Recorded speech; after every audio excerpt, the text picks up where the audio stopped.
Padreidi.com presenta Un faro en el horizonte.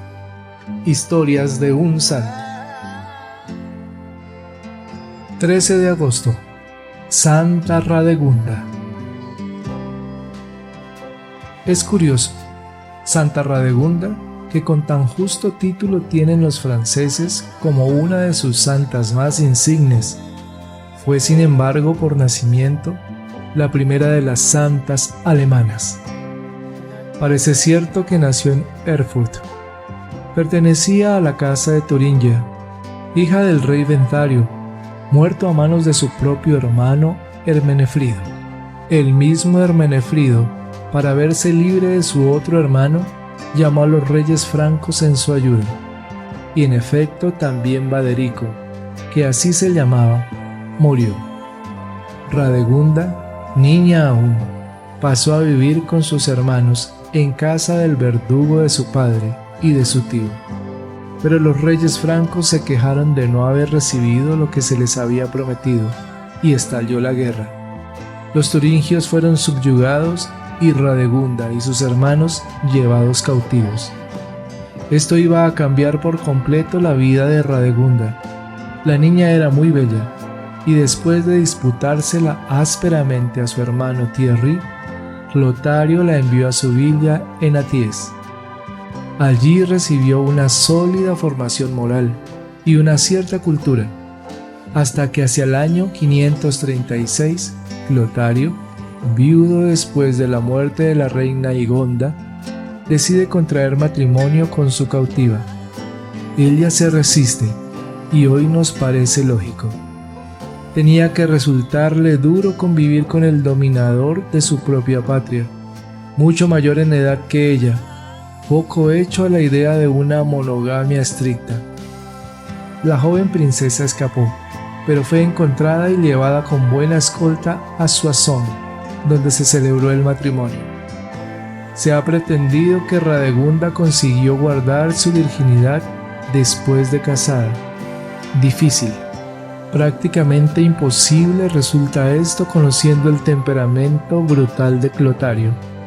Lo que sí es cierto es que la reina continuó en el palacio viviendo una intensa vida espiritual, rezando el oficio, pasando noches enteras en la oración.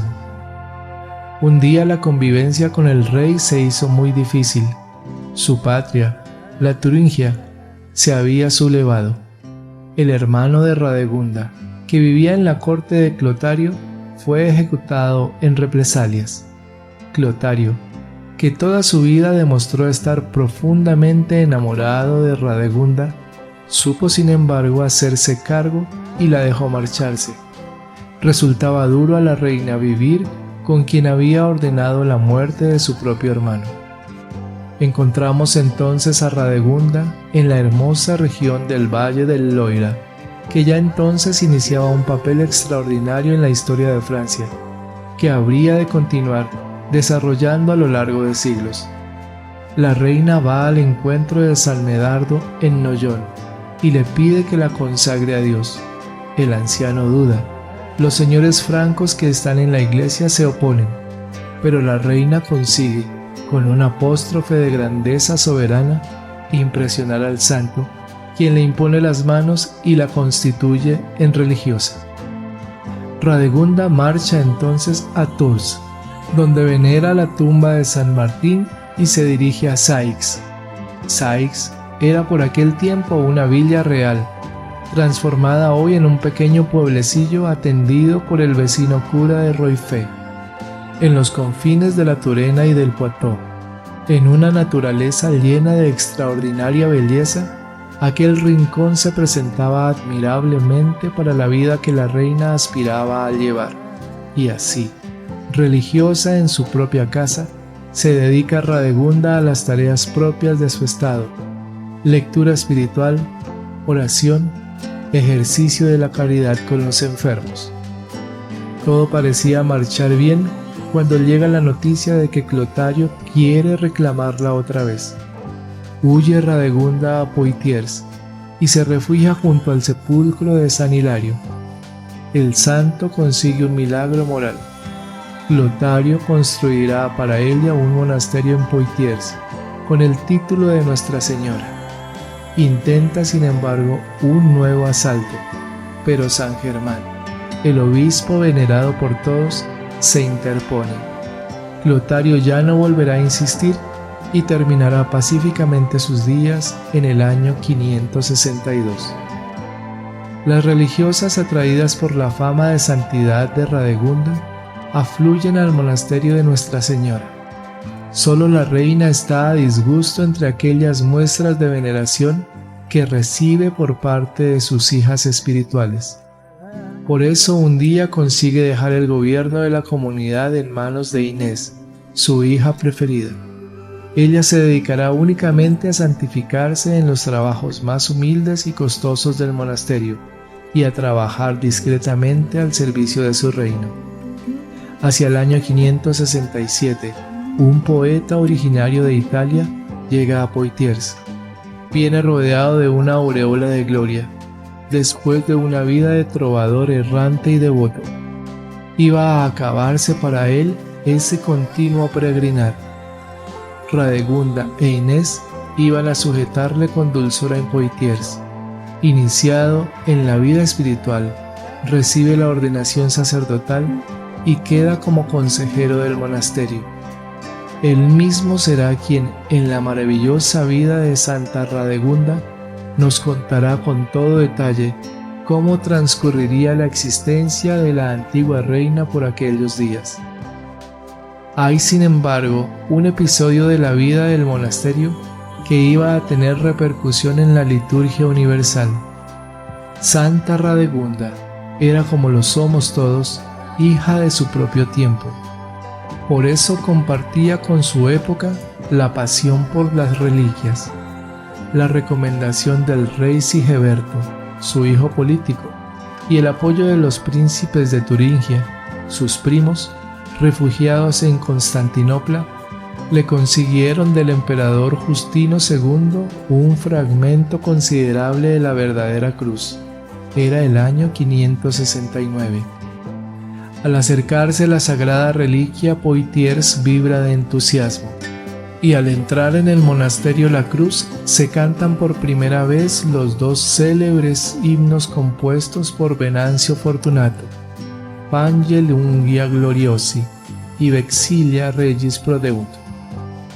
Tres afanes iban a centrar la vida de Santa Radegunda. El primero, consolidar su fundación. Ya con ocasión de la entrada de la verdadera cruz, el obispo había mostrado su desdén hacia el monasterio, marchándose ostensiblemente de la ciudad, sin querer intervenir en la ceremonia. Apuntaba por consiguiente un peligro al que Radegunda quiso poner remedio oportunamente. No vaciló para ello en abandonar su convento, que había tomado el nombre de Santa Cruz después de la llegada de la reliquia, y hacer un viaje a Arles, para estudiar sobre el terreno la regla que 50 años antes había escrito San Cesáreo para las religiosas de San Juan, agrupadas en torno a su hermana mayor Cesárea. La abadía la recibió, pues iba acompañada de Inés, la superiora de Santa Cruz, con encantadora caridad, y les proporcionó todos los datos que querían. A la vuelta de Poitiers, Radegunda puso por obra su plan: sustraer el monasterio a la autoridad del obispo diocesano, colocándole bajo otro que fuese superior. Y en efecto, sometió las reglas del monasterio a la firma de 7 obispos, de los que 5 de ellos pertenecían a la provincia de Tours, basándose en el valor personal que entonces solían tener las leyes, y teniendo en cuenta que cada uno de estos obispos tenía religiosas que eran, en cierto modo, súbditas suyas en el monasterio. La regla aparecía como obligatoria para cada una de ellas en virtud del mandato de su propio obispo. Como, por otra parte, esa regla era la de San Cesario de Arles, e Inés había recibido la bendición de San Germán, obispo de París, nadie podía alegar una jurisdicción exclusiva sobre el monasterio, y esto podía considerarse lo que hoy llamaríamos exento. quedaba un segundo afán: consolidar la vida interna del monasterio. Los testimonios contemporáneos son elocuentes. Santa Cruz reunía entonces dentro de sus muros 200 monjas que llevaban una vida ejemplar y santa: salmodia, trabajo de la lana, copia de manuscritos, lectura, meditación, etc. Radegunda miraba aquel cuadro complacida. Según una de sus religiosas, solía decirles ya al final de su vida: «Yo os he escogido, hijas mías, y vosotras sois mi luz, mi vida, mi reposo, toda mi felicidad. Vosotras sois mi planta predilecta». Bien, es verdad que esto no se logró únicamente con leyes, sino principalmente con la ejemplaridad de su vida.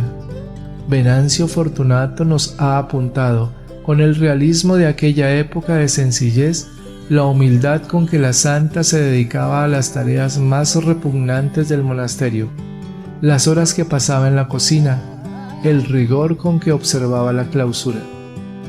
Faltaba el cuidado de una tarea tercera. Esa estaba fuera del monasterio y pertenece más bien a la historia general de Francia.